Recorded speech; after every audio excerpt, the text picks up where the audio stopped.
मैंने बाइक निकाली ताकि हम सामान ले आएं, लेकिन थोड़ी देर बाद बाइक ने अचानक ऐसी आवाज निकाली कि मुझे लगा कुछ गड़बड़ है। तो पता चला पेट्रोल ही खत्म हो गया। अब क्या था, बाइक से उतर कर उसको धक्का लगाना शुरू कर दिया।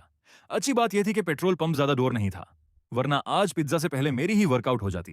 खैर, पंप तक पहुंच गए, पेट्रोल भरवाया और फिर दोबारा मिशन पिज्जा ऑफिशियली रिज्यूमे हो गया। सबसे पहले इंग्रेडिएंट्स लेने यूरो निकाल गया, यीस्ट ली, फ्लावर ली, और फिर मेरी नजर पड़ी इस 2 किलो वाले चेडर चीज पर।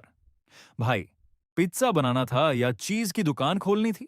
लेकिन सोचा जो होगा देखा जाएगा। जब बिल बनाना, बस उस वक्त दिल से सिर्फ एक ही आवाज निकली, इतना खर्चा। अब इतने पैसे लग ही गए थे तो पिज्जा भी नेक्स्ट लेवल का बनना चाहिए था। फिर से सफर शुरू हो गया।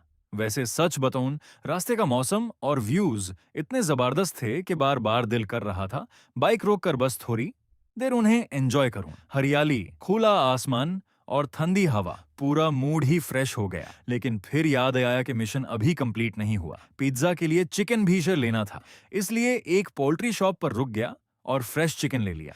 घर आते ही काम शुरू कर दिया।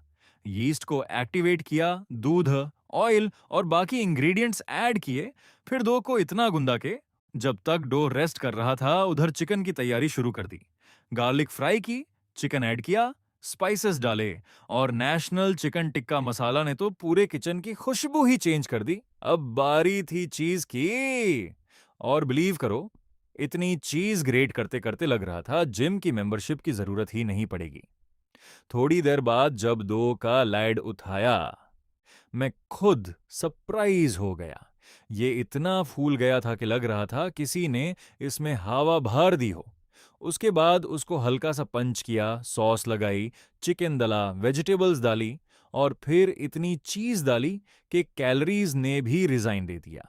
अब सबसे इंटरेस्टिंग पार्ट, बिना ओवे के सिर्फ बर्तन में पिज्जा बके करना। सच बोलूं तो मुझे भी टेंशन थी कि नीचे से जल ना जाए, लेकिन जब लिड खोला, ओए होये, चीज परफेक्टली मेल्ट हो चुकी थी और नीचे से क्रस्ट भी बिल्कुल गोल्डन निकला। लेकिन स्टोरी यहीं खत्म नहीं होती। रात को हमने सोचा, जब छोटा पिज्जा इतना जबरदस्त बना है तो क्यों ना एक जायंट पिज्जा बनाया जाए, और वह भी लकड़ियों की आग पर। तो चलो मिशन जायंट पिज्जा दोबारा शुरू करते हैं। पिज्जा को हमने इस बड़े से डिग के अंदर रखा, नीचे लकड़ियों की आग जल रही थी और दिल में सिर्फ एक ही दुआ थी, बस ये पिज्जा जलना नहीं चाहिए। लिड बैंड कर दिया और अब सिर्फ इंतजार था। सच बताऊं, उस वक्त मुझे बिल्कुल आइडिया नहीं था कि ये आइडिया जीनियस निकलेगा या टोटल फेल।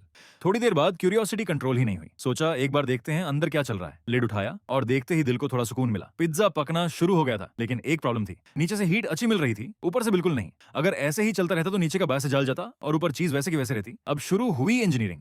सोचने लगे ऊपर हीट कैसे दी जाए। इतने में मेरे दिमाग में एक आइडिया आया, जलती हुई लकड़ी को लीड के ऊपर रख देते हैं। आइडिया तो बहुत स्मार्ट लग रहा था, लेकिन उसको उठाते ही मेरी उंगली हल्का सा जल गई। उस वक्त समझ आ गया कि यूट्यूब वीडियो बनाना कभी कभी महंगा भी पड़ जाता है। फिर मेरे भाई ने बोला, हाँ तो मैं करता हूँ। उसने आराम से जलती हुई लकड़ी उठाई और लिड के ऊपर रख दी।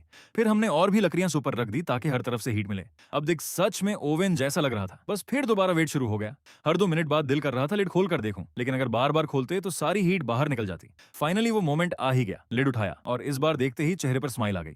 चीज मेल्ट हो चुकी थी और पिज्जा का लुक जबरदस्त लग रहा था। अब असली चैलेंज था इस हेवी ट्रे को बाहर निकालना। अगर जरा सा भी हाथ स्लिप होता तो पूरी मेहनत जमीन पर होती। स्लाइस उठाया तो देखने में बिल्कुल रेस्टोरेंट स्टाइल लग रहा था, लेकिन सच बताना भी जरूरी है, अंदर से कुछ हिस्सा थोड़ा सा अंडर कुक्ड था। इसलिए हमने कुछ स्लाइसेस माइक्रोवेव में थोड़ी देर और गर्म किए, और उसके बाद टेस्ट बहुत ही जबरदस्त था। एक्सपेरिमेंट 100% परफेक्ट तो नहीं था, लेकिन इतना जरूर प्रूव हो गया कि इतना बड़ा पिज्जा लकड़ियों की आग पर भी बन सकता है।